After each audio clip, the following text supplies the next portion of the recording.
welcome. My name is Dr. Chris Williams, and I'm your host on Well Again. Well Again is your online health magazine program in which we look at faith protocols and principles for regaining health and staying in health. You're welcome. All right, today we want to discuss something very important and quite versatile. We want to discuss high cholesterol. Okay, medically we call it hypercholesterolemia. Now, cholesterol is very important in the body. As a matter of fact, it is produced in the body. Okay, it's produced in the body. It's very important. It's produced in the liver, and it has quite a lot of things that it does in the body. All right, it's needed for proper functioning of the brain and the nerves. That's what it's important for proper function of the brain and the nerves. All right, it becomes a problem when it is too much in the body. Like we said, it is produced in the liver, and then it is transported to different sites where they are needed by some chemicals called lipoproteins. And that's where we get the high density lipoproteins and the low density lipoproteins. In a moment of time, we're going to talk about them. All right, but it's important to know that cholesterol is it's fat. All right, and then the blood is mostly water. So that's why lipoproteins need to be the ones to transport it around the body to the place where it is needed. Low density lipoproteins usually tend to deposit cholesterol in the arteries and in the arterioles. Okay, and that's when we say cholesterol is bad. But high density lipoproteins tend to take excess cholesterol back to the liver for detoxification. A problem begins when there is either too high activity, overactivity of the low density lipoproteins. Low density lipoproteins. When the LDLs are too much or they are working too much, you remember I said that they deposit the cholesterols that they carry in the arteries. So they deposit this in the arteries. Okay, or maybe if there's low supply of HDL, high density lipoproteins in the body, so the excess cholesterol milling around in the bloodstream are not able to be taken to the liver for detoxification. So that's where the problem lies. Okay, what are the risk factors of high cholesterol? What are the risk factors? What are the things that it can cause? All right, it clogs the arteries. Cholesterol clog the arteries, and that's basically what it does. That leads to many other things. It can lead to damage of the kidneys, can lead to damage of the liver, it can lead to damage of the brain, it can lead to Alzheimer's disease, it can lead to stroke, it can lead to damage of the heart, it can lead, that's myocardial infarction. Once there's excess cholesterol, that's excess activity of low density lipoproteins, the cholesterol will tend to be deposited in the arteries, and then these will cut off little by little and steadily but gradually blood supply to these areas. And once these areas are compromised in their blood supplies, that's what causes the problem. Okay, so hypertension, it can even be a cause of diabetes, because if there's less supply of blood to the pancreas, it can lead to that. Alzheimer's disease, depression, mental impairment, erectile dysfunction, gallstones, formation of gallstones. Okay, all these are complications that arise from excess cholesterol in the body. In other words, when the high density cholesterols are not able to catch up in their activities with the low density cholesterol.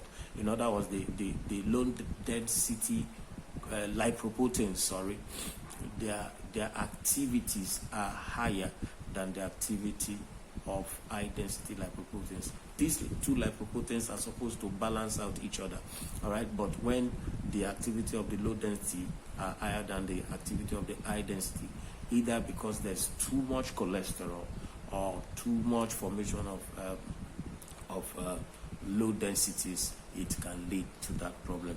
Now, so what are the causes of hypercholesterolemia? We said earlier that high cholesterol is formed by itself in the body. The body forms cholesterol, all right? When the sun beats your body, your skin forms some things that eventually are converted to cholesterol in the liver, okay? And cholesterol is used to form several hormones which are very good in the body. So when one continues to eat extra cholesterol through eating of dietary fat, it can lead to excess cholesterol. So high fat diets, essentially consumption of saturated fats and hydrogenated fats, okay? Non-exercising, you are just sitting in one place, sedentary lifestyle, you are not exercising regularly, can lead to it, all right?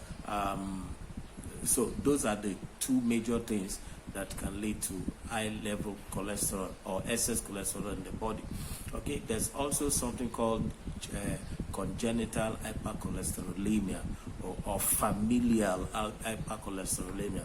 For some reason or the other, that family, they just have high level, they form cholesterol excessively in their body. But all of this, if you don't know what to do naturally, you are able to deal with it. Please do not forget, this is a program meant to inform us, not essentially to prescribe. It's meant to inform us. So if you must take any actions based on what we're saying, it's important to consult your doctor, because your case, depending on who you are and your health, from time to time may be very peculiar. Also, do not forget to help us subscribe. Subscribe so that you can know when more and more videos are released on this platform. Also turn on your notifications so that you can know when more and more videos are released. And then also help us share to the groups that you belong to, okay? And let's see whether we'll be able to rid this world of disease all together. Now, when somebody is battling cholesterol, they usually will ask the person to go and do a lipid profile.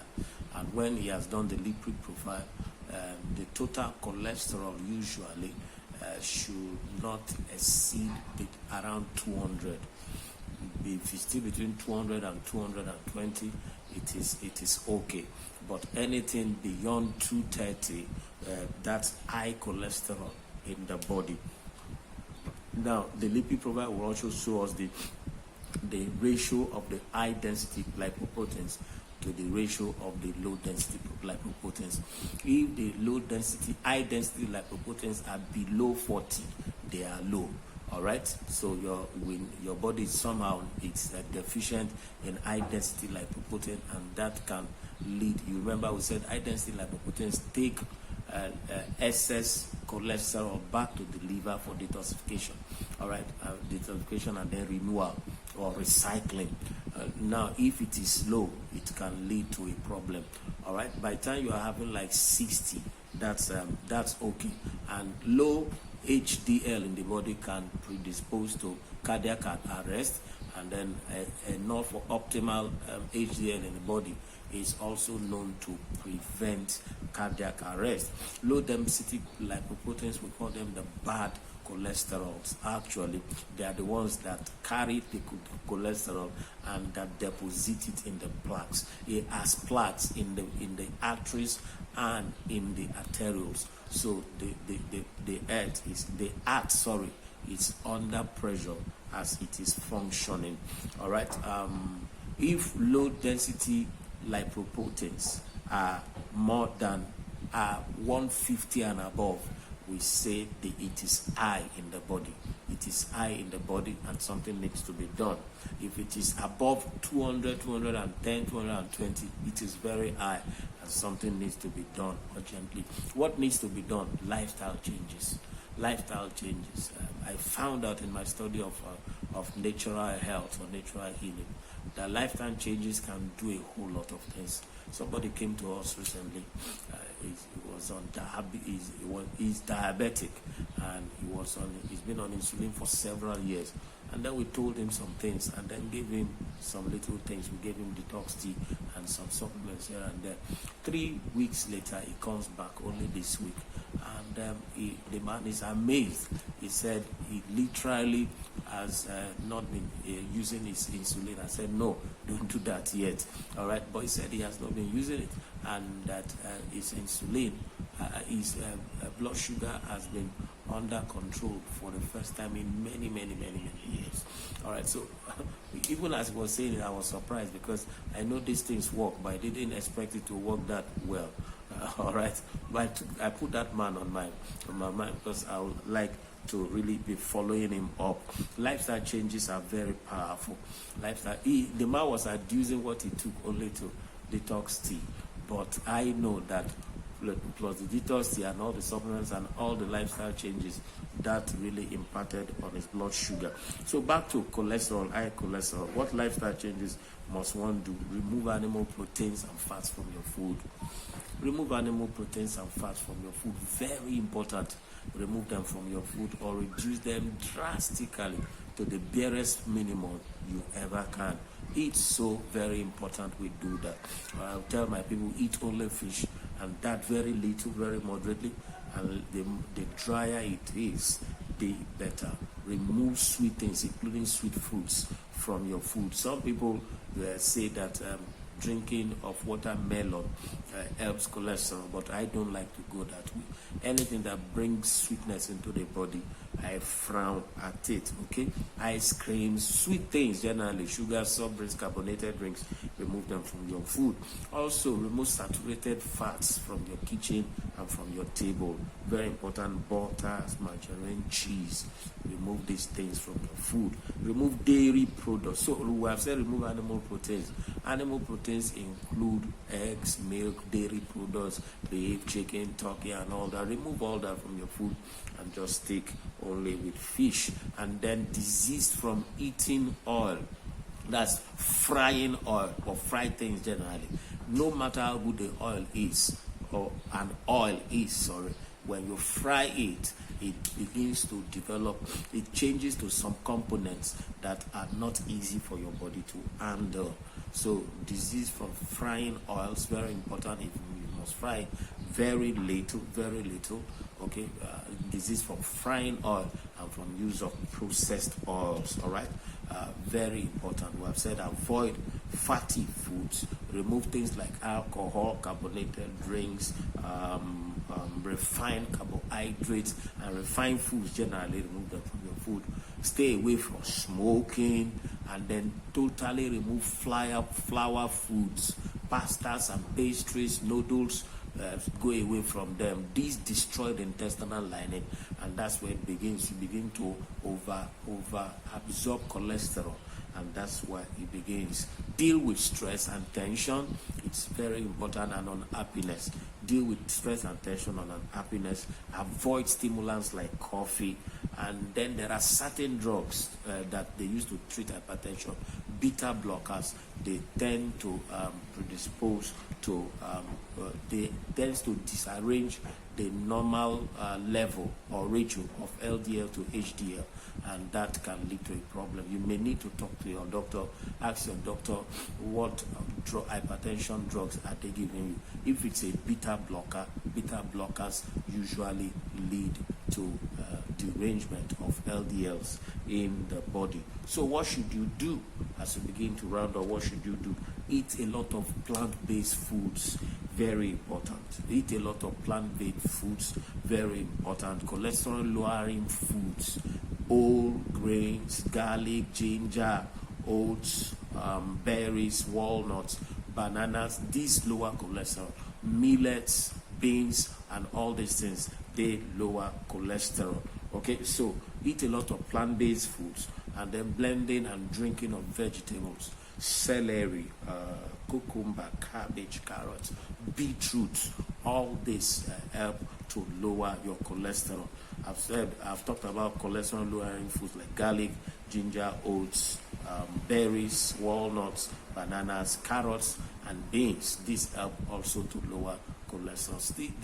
The more we stay with plant-based diet, the better for us. Eat fiber-rich foods, okay? And then there's several fiber-rich foods: beans, brown rice, oats, fiber, brown oats brown. Sorry, these are fiber-rich foods. But in all, I'll also ask if it were me, I will also be on LD PAP. LD PAP contains plantago vata, and it is very, very useful in dealing with lowering of cholesterol.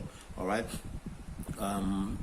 maybe twice in a month or once in a month, do a 3 days fast of only vegetables. Okay, vegetable eating, vegetable drinking of vegetables. It deals a very deadly blow to high cholesterol. And at such times, you can also be on greens like spirulina, like wheatgrass, like barley grass, like chlorella. All these also help to reduce cholesterol. You can add vegetables, other green vegetables like cucumber, celery, and carrot to it. Okay, if you put a little lemon, it also helps. All right, so diet helps a lot in dealing with high level cholesterol. Diet helps a lot. All right, what oils should you use? Olive oil, flaxseed oil, borage oil, primrose oil. These are oils that you can use. They are oils that help to reduce cholesterol. Avoid nuts like ground nuts and all that. Stay with nuts like almond and walnut. Okay, all right. But if you are having depression, these are two nuts that you should not get involved with at all if you're having mental symptoms. All right, some people have said activated charcoal helps, and it does help, but when you take activated charcoal, don't take it daily, because it interferes with absorption of everything, even the supplements and the proper food you should take. All right, so you can take it alternate daily or twice a week. Do not forget, we are not prescribing. It's information we are giving. It's so very important. And then you can also just be careful generally. Daily exposure to sunlight is very important. All right, sunlight helps you to help to produce the healthy cholesterol in your body. Vitamin D and fish oil is also very useful in dealing with cholesterol. So what supplements should you be on? Apple pectin, calcium, fish oil, ubiquin, chromium nicotinate or chromium bicolinate. These are very important. Ginger and garlic are very good. L-carnitine, L-arginine. Okay, these are very good. And then lecithin granules. Lecithin granules help to emulsify fat and make it easy for it to be removed. Other vitamins you can be on and you should be on are like vitamins like vitamin A, vitamin B, and vitamin C. If you take all these combined with carotenoids, it's better. It's usually better. If you are taking vitamin B complex, which you can also take B1 and then vitamin B3 in addition, niacin and thiamine, you can take them in addition. They are very, very useful. I've talked about use of essential fatty oils, borage, flaxseed oil, black seed oil, primrose oil. These are very useful. You taking of proteolytic enzymes and also selenium. Selenium is very good. And now some herbs that are very good are herbs like cinnamon, autumn, and cayenne pepper, capsicum. Cayenne pepper, cinnamon, and autumn. These are very, very useful in lowering blood cholesterol. Thank you for watching. Do not forget, subscribe, turn on your notification, and share with friends and the groups that you belong to. All right, these are not prescriptions. They are just for information purpose, and so that you know there's something you could do concerning your health. Till I come your way again next time. Thank you for watching well again. Bye-bye.